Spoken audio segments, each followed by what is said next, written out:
Assalamu alaikum wa rahmatullahi wa barakatuh. Four part of the Pen Pal lesson translation. Then one day I received a large packet that bore new, unmistakably feminine handwriting. It came by airmail from dear old America, from the hometown of Alice.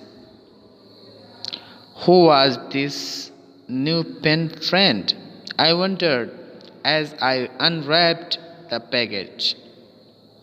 It contained a few magazines and a short note.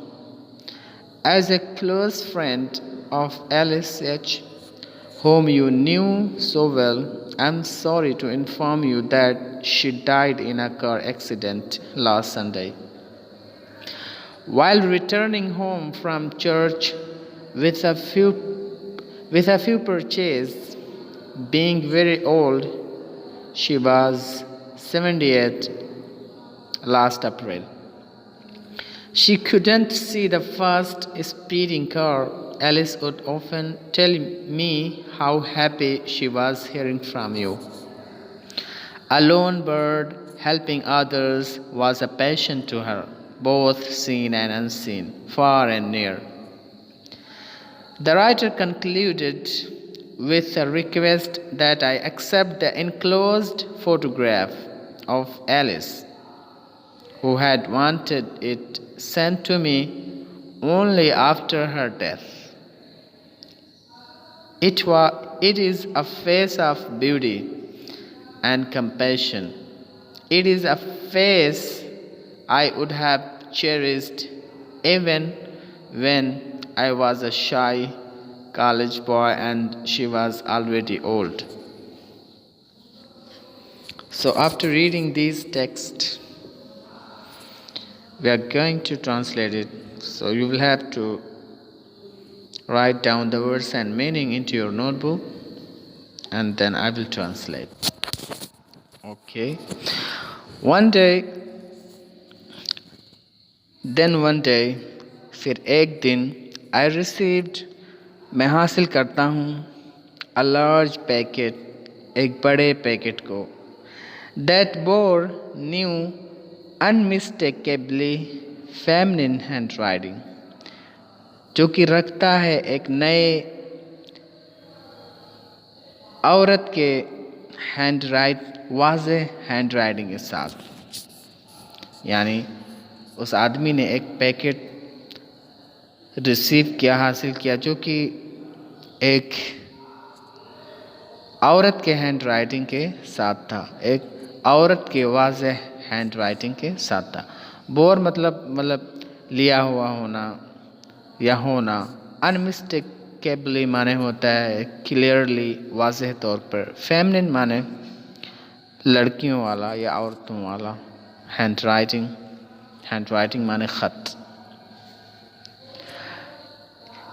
It came by air mail, ये आया हुआ था, यानी ये packet, a large packet, came by air mail from dear old America from the home town of Alice.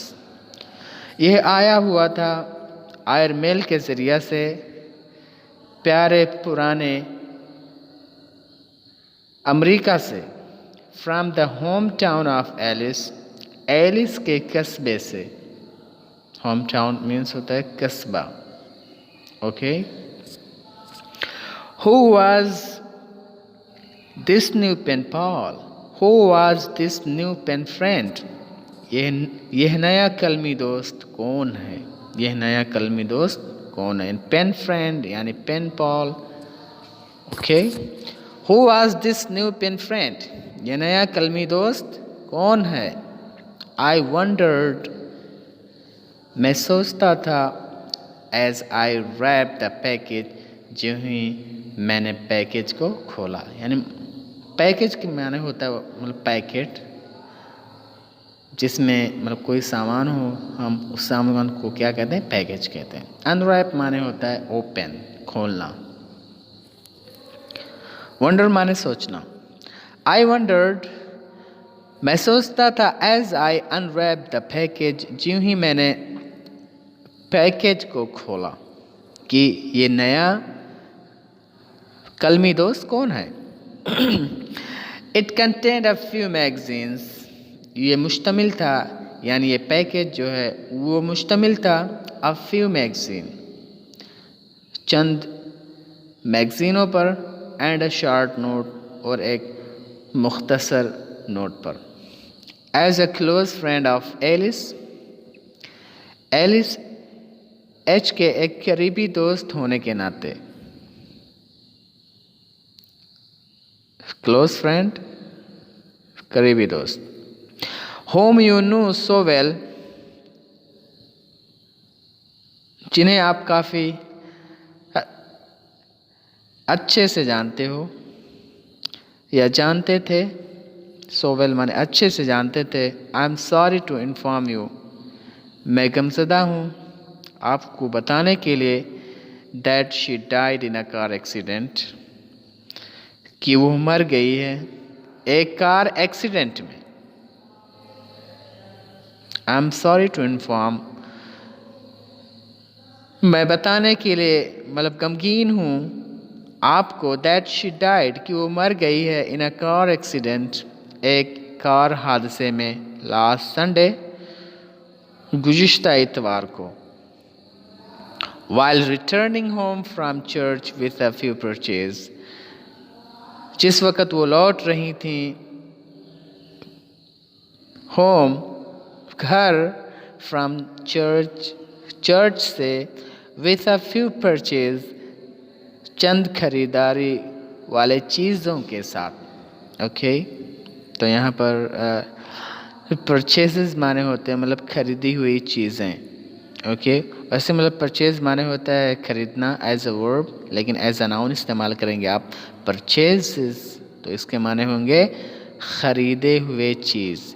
Uh few purchases यानी चंद खरीदे हुए सामान। Being very old, she was 78 last April, काफ़ी उम्र दराज होने के बाद, शी वॉज 78, वो 78 साल की थी, लास्ट अप्रैल, गुज़िश्ता अप्रैल को। शी couldn't see, वो नहीं देख सकी, द फास्ट स्पीडिंग कार, तेज आने वाले कार को। Alice would often tell me how happy she was hearing from you. Alice कभी कभार मुझे बताती थी कि वो कितनी खुश है hearing from you, आपके बातों को यानी सुन करके, यानी आपसे सुन करके वो कितनी खुश थी, वो मुझे कभी कभार बताया करती थी। A lone bird helping others was a passion to her.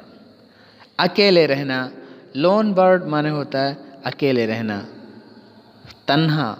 A lone bird helping others, एक तन्हाई और दूसरों की मदद करना, was a passion, एक पैशन था उनके लिए, यानी शौक़ था उनका, यानी ज़ौक़ था अकेले रहना और दूसरों की मदद करना।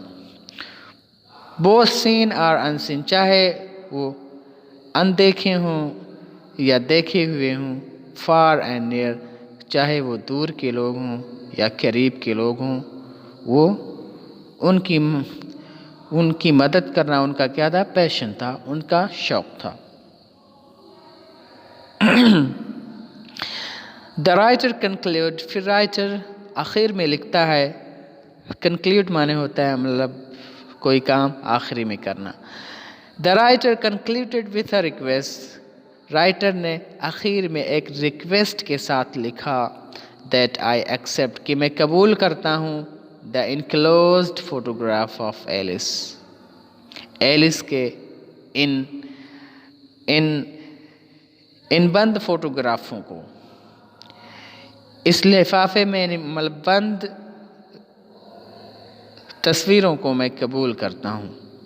Who had wanted it sent to me, जो चाहती थी कि मैं इसे भेजूं मेरे पास। Only after her death, सिर्फ उनके मौत के बाद। यानी उस पैकेज में मतलब फ़ोटोग्राफ्स भी थे एलिस के, जो कि एलिस चाहती थी कि जब उसकी मौत हो जाए फिर उन फ़ोटोओं को उस आदमी के पास, उस कलमी दोस्त के पास भेजा जाए।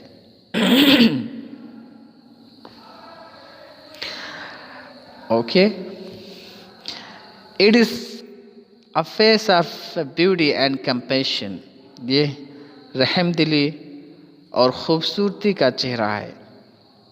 It is the face I would have cherished even when I was a शाई कॉलेज, और यह एक ऐसा चेहरा है जिसको मैंने प्यार दिया है, जिससे मैंने मोहब्बत किया है।